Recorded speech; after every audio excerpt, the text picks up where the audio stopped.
Vamos a ver esta aplicación de las integrales que corresponde a calcular el valor promedio de una función. ¿Cómo hacemos nosotros para calcular el valor promedio de un conjunto de números? O sea, suponemos que nosotros tenemos mediciones de temperatura. Por ejemplo, uno va a un equipo, una caldera, por ejemplo, y mide valores de temperatura cada cierto lapso de tiempo. Entonces uno tiene un montón de mediciones puntuales, una tabla de numeritos, digamos, en el cual uno hizo esa medición. El cálculo del promedio de esos n números que uno puede llegar a medir, eso es un cálculo que uno hace desde la escuela, ¿no es cierto? Uno suma la cantidad de valores y lo divide por, o sea, suma todos los valores y lo divide por la cantidad de mediciones que uno tomó. Entonces eso vendría a ser el valor promedio de todos esos números que uno pudo obtener. Entonces ese es en el caso de que uno tenga mediciones puntuales, o sea, se denominan mediciones discretas. O sea, uno tiene puntos discretos, ¿sí? Puntos separados que tienen ciertos valores. Entonces uno mide 20 valores, ¿sí? Los suma todos y lo divide por 20 y eso es el promedio. En el caso de que uno, bueno, acá apareció la notación sumatoria, esto es por supuesto toda la suma, entonces uno puede decir n es el mismo, sale 1 sobre n y tiene la sumatoria desde igual 1 hasta n de todos los valores que uno midió, donde i sub i, digamos, corresponde a esta i que varía entre 1 y n, ¿no es cierto?, números enteros. Entonces lo que decía, ¿qué pasa si uno tiene una función? Una función, bueno, la gráfica de una función puede ser pensada como una colección de puntos i, digamos, una sucesión infinita, o sea, un puntito i al lado de otro, tal como nosotros teníamos estos puntos i acá correspondiente a las mediciones discretas separadas por un cierto lapso de tiempo, digamos.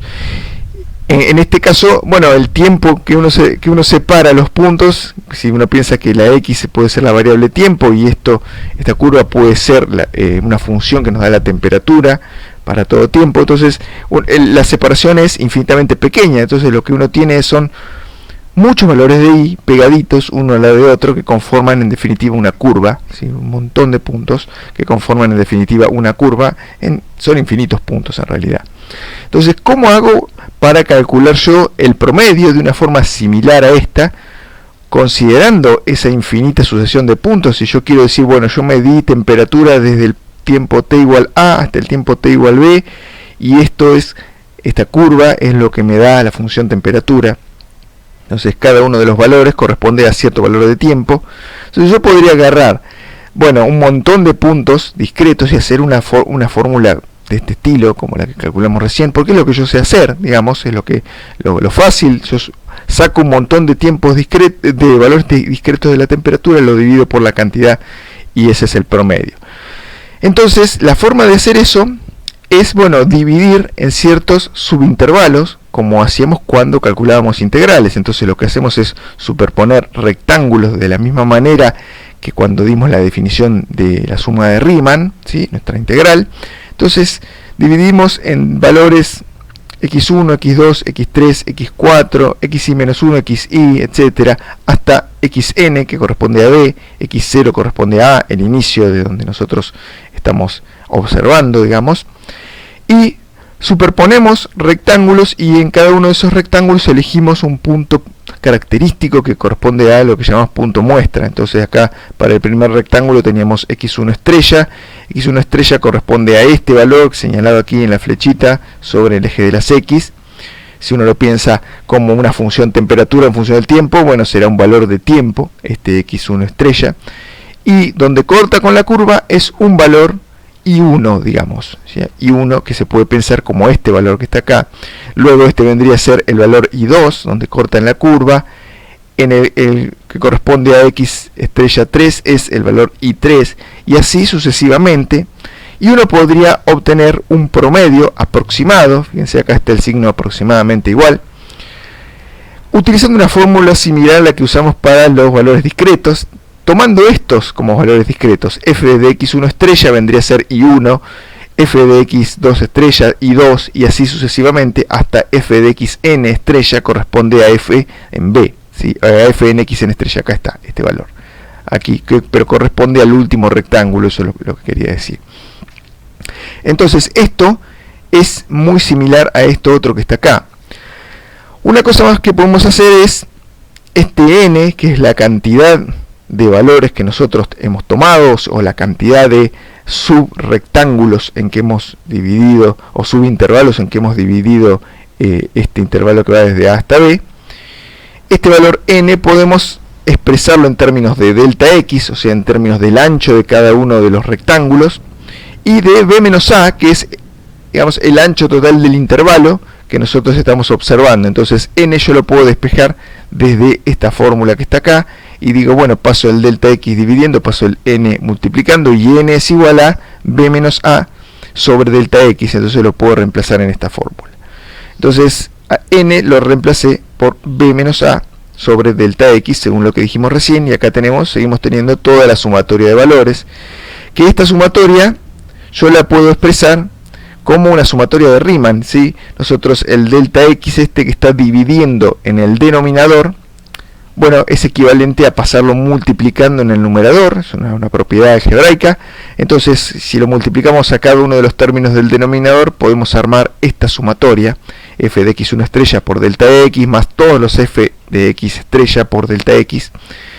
Y b menos a es, bueno, es una resta, entonces uno puede expresarlo de esta manera fuera de los corchetes, 1 sobre b menos a, y esto que está dentro de los corchetes, en definitiva, es la misma sumatoria de Riemann que nosotros utilizamos en la definición de integrales. Entonces uno puede escribirlo de esta forma. ¿Qué pasa? Acá estamos utilizando un número finito de términos, o sea, un número n, y esta fórmula es equivalente a esta otra fórmula, en definitiva, porque esto b menos a salió de la definición de n, eso, el delta x y el b menos a salió de la definición de n, entonces en definitiva esta fórmula es lo mismo que esto. En el caso de que yo quiera deshacerme del signo aproximadamente igual, lo que hago es tomar un límite cuando n tiende a infinito, lo que equivale a tomar infinitas muestras de esa función que nosotros teníamos, y entonces eso nos da realmente el valor promedio de la función, donde acá fíjense que ya no es aproximadamente igual, sino que es igual, y acá hemos introducido el límite cuando n tiende a infinito de la sumatoria de Riemann, que en definitiva esto es la integral definida, tal como la vimos en la primera clase de integrales. Entonces nuestro valor promedio se expresará con esta fórmula, 1 sobre b menos a, por la integral definida entre a y b de la función, bueno, diferencial x, ¿no es cierto? Entonces esta fórmula, digamos, esto que nos permite calcular el valor promedio de una función, se deriva de esta otra fórmula sencilla que nosotros conocemos desde siempre, es decir, el promedio de un montón o un conjunto de números. Esta fórmula es equivalente a esta otra fórmula, pero en este caso lo que tenemos es un conjunto infinito de números que representa una curva, una sucesión de infinitos puntos. Entonces, con esta fórmula que tenemos acá, nosotros vamos a calcular el promedio de una función en ese intervalo que va desde A hasta B, en un intervalo cualquiera que nosotros queramos definir, que va desde A hasta B. Entonces, vamos a dejarlo aquí arriba, la formulita, para hacer ahora un ejercicio. Entonces vamos a hacer un ejemplo sencillo, pero digamos todos los ejemplos son iguales. Lo único que va a cambiar es la función y el intervalo, la fórmula es exactamente igual. Entonces dice, encuentre el valor promedio de la función dada por 1 más x cuadrado en el intervalo menos 1 y 2. Y bueno, lo que tenemos que hacer es aplicar esta fórmula, ¿sí? Entonces en este caso b es igual a 2 y a es igual a menos 1, lo reemplazamos en la fórmula que tenemos. Nuestra función la reemplazamos y también los extremos de integración, resolvemos la integral y entonces obtenemos ese valor promedio. Entonces la integral es x al cubo sobre 3, es esta primitiva, x es la primitiva de 1, evaluamos entre menos 1 y 2 y en definitiva obtenemos el resultado que es 2. ¿Qué pasa? ¿Qué representa este 2? O sea, si nosotros graficamos la función y graficamos el 2, o sea, la función constante 2, de esta manera, nosotros tenemos acá esto corresponde a la sentencia en matemática para hacer la graficación. Entonces tenemos 1 más x cuadrado y la función 2 entre menos 1 y 2 ambos.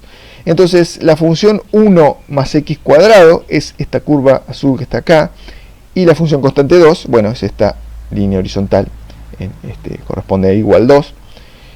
Y lo que estamos calculando en definitiva es un rectángulo. O sea, si nosotros pensamos en la función 2 y los bordes de los límites de integración, lo que tenemos es un rectángulo que tiene la misma área bajo la curva, en este caso porque la función es positiva, la misma área bajo la curva que la función en cuestión, ¿sí? El área bajo la gráfica de la función 1 más x cuadrado será la integral definida, es toda el área que está entre esta curva y el eje x, y ese área es la misma que encierra el rectángulo que delimita esta recta horizontal en igual 2 y las rectas verticales asociadas a los extremos de integración y la recta horizontal del eje X.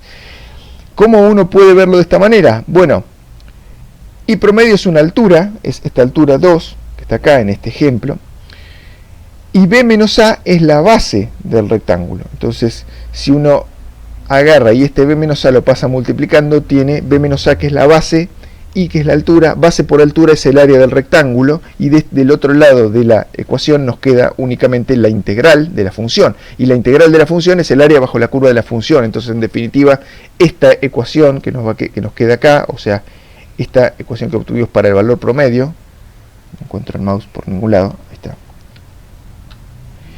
Esta ecuación que nos queda para el valor promedio nos dice que, bueno, lo que estamos calculando es la altura del rectángulo equivalente que nos da la misma área bajo la curva. En el caso de que nosotros tengamos una función que no es solamente positiva, como es este caso, sino que parte de la curva está bajo el eje X, nosotros sabemos que la integral definida nos da la diferencia de áreas, ¿sí?, entre la parte positiva y la parte negativa.